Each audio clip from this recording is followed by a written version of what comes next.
Totoo ang cybercrime. Protektado ka ba?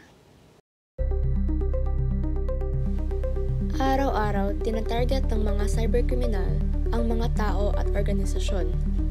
Huwag kang maging susunod na biktima.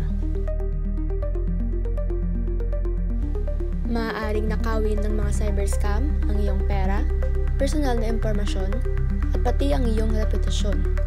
Mula sa phishing emails hanggang sa peking websites at papalinlang na links, nasa paligid lang ang mga banta. Gumamit ng malalakas at kakaibang password para sa lahat ng iyong accounts. I-activate ang two-factor authentication kung maaari.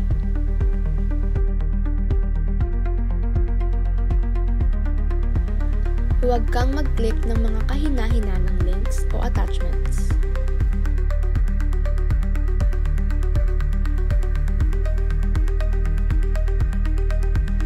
Laging i-verify ang tunay na nagpadala bago ka magbigay ng personal na impormasyon.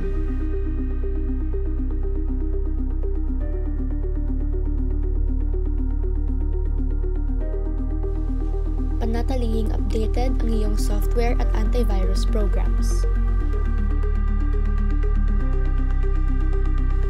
Dapat sanayin ng mga organisasyon ang mga empleyado, siguraduhin ang proteksyon ng sensitibong datos, at regular na i-update ang kanilang security protocols upang maiwasan ang cyber attacks.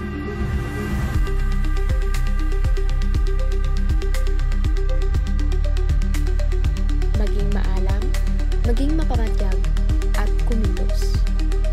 Nasa iyong mga kamay ang iyong seguridad.